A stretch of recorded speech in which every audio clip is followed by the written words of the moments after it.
हिंदी खबर देख रहे हैं आप, मैं हूं आपके साथ पंकज यादव। शुरुआत करते हैं दिल्ली से। इस वक्त की बड़ी खबर सामने है। दिल्ली में कभी भी आ सकती है बाढ़। यमुना किनारे के निशान के ऊपर यमुना बह रही है, प्रशासन ने जारी किया अलर्ट। तो बड़ी खबर आपको बता रहे जहां पर दिल्ली में कभी भी बाढ़ आ सकती है, क्योंकि खतरे के निशान के आसपास पहुंच चुकी है यमुना। ऐसे में यमुना खतरे के निशान के ऊपर पहुंच चुकी है और देखिए कभी भी बाढ़ आ सकती है, प्रशासन ने जारी किया है अलर्ट। इस वक्त की बड़ी खबर दिल्ली से, जहां पर आपको बता दें कि दिल्ली में कभी भी बाढ़ आ सकती है, यानी कि एक बार फिर से बाढ़ जैसे हालात दिल्ली में देखने को मिल सकते हैं। यमुना खतरे के निशान के ऊपर पहुंच चुकी है और ऐसे में प्रशासन ने जारी किया है इसको लेकर अलर्ट। आपको बता दें कि आसपास के क्षेत्र के जो लोग हैं उन्हें भी अलर्ट रहने के लिए कहा गया है, क्योंकि लगातार जिस तरीके से दिल्ली में बारिश हो रही है उसके बाद लगातार जो यमुना का जल स्तर है वो बढ़ता जा रहा है और ऐसे में एक बार फिर से बाढ़ जैसे हालात दिल्ली में नजर आ सकते हैं। तो इस वक्त की बड़ी खबर आपको बता रहे, जहां पर बता दें कि दिल्ली में कभी भी बाढ़ आ सकती है, किसी भी समय हालात खराब हो सकते हैं। ऐसे में क्योंकि यमुना का जल स्तर बढ़ रहा है, पहाड़ों पर लगातार बारिश हो रही है, दिल्ली एनसीआर में लगातार बारिश हो रही है और कुल मिलाकर बात करें तो खतरे के निशान से ऊपर यमुना बह रही है। अब कभी भी दिल्ली में बाढ़ जैसा खतरा बन सकता है। तो फिलहाल यमुना के आसपास जो भी लोग रह रहे हैं उन्हें इस एरिया को पूरा खाली करने के निर्देश भी दिए हैं और कभी भी देखिए बाढ़ जैसे हालात दिल्ली में एक बार फिर से देखने को मिल सकते हैं।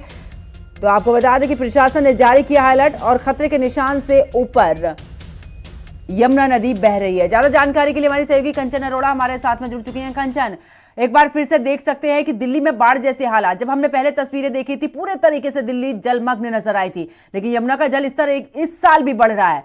क्या कुछ स्थिति वहां पर? जी बिल्कुल। देखिए, लगातार जब भी मानसून आता है तो दिल्ली में निचले इलाकों में और खासतौर पर यमुना का जल स्तर है वो अक्सर ही बढ़ता हुआ दिखाई देता है, जिसके चलते वहां आसपास यानी निचले इलाके में रहने वाले लोगों को वहां से अपना घर खाली करने के लिए भी कह दिया जाता है। हालांकि सरकार की तरफ से अलग अलग एनजीओ संस्थानों की तरफ से राहत बचाव केंद्र भी वहां पे बनाए जाते हैं, राहत कार्य भी वहां पे किए जाते हैं, टेंट लगाए जाते हैं, लोगों को खाने पीने रहने की तमाम व्यवस्थाएं भी वहां पे दी जाती है, क्योंकि यमुना का जल स्तर जब बढ़ता है तो पूरी तरीके से जो पानी है वो लोगों के घरों के अंदर घुस जाता है और वहां पे रहना लोगों का मुश्किल हो जाता है। किसी की जान ना जा सके इसके लिए पहले से ही वहां पे चीजों को नियंत्रित किया जाता है। अब अगर बात कर लेते हैं कि आखिर यमुना का जल स्तर क्यों बढ़ रहा है, तो नियंत्रण कक्ष के एक अधिकारी जो कि केंद्रीय बाढ़ नियंत्रण कक्ष है, उनके एक अधिकारी के अनुसार कहा गया है कि यमुना का जल स्तर बढ़ने का सबसे बड़ा मुख्य कारण है वजीराबाद और हथनी कुंड बैराज से हर घंटे बड़ी मात्रा में पानी का छोड़ा जाना। यानी वजीराबाद और हथनी कुंड बैराज से हर घंटे पानी इतना ज्यादा छोड़ा जा रहा है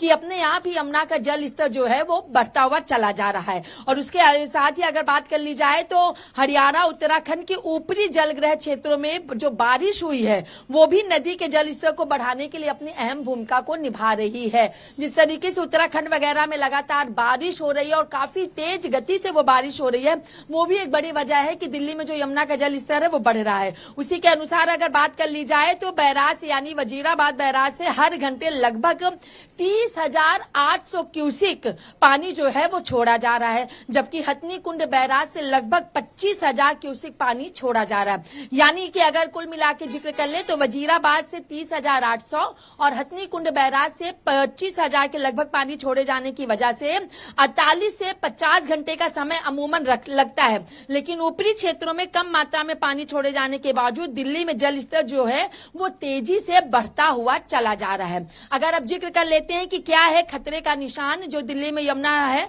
उसके खतरे का निशान क्या है, तो दिल्ली में यमुना के लिए चेतावनी स्तर जो है वो 204.50 मीटर है, जबकि खतरे का निशान जो है वो 205.30 मीटर है। यानी यदि जल स्तर 206 मीटर तक पहुंच जाता है तो शहर में लोगों को सुरक्षित स्थानों पर जाने की जो प्रक्रिया है उसको शुरू कर दिया जाएगा। अभी 204.50 मीटर अमूमन होता है, लेकिन अभी 205.3 है। लेकिन अगर 206 हो जाता है यमुना का जल स्तर तो लोगों को वहां पर रहने की इजाजत जो है वो हटा दी जाएगी और लोगों को सुरक्षित स्थानों पर जाने की जो प्रक्रिया है उसको शुरू कर दिया जाएगा। जिसके चलते अगर बात कर ली जाए तो प्रशासन की तरफ से तमाम तैयारियां की जा रही हैं।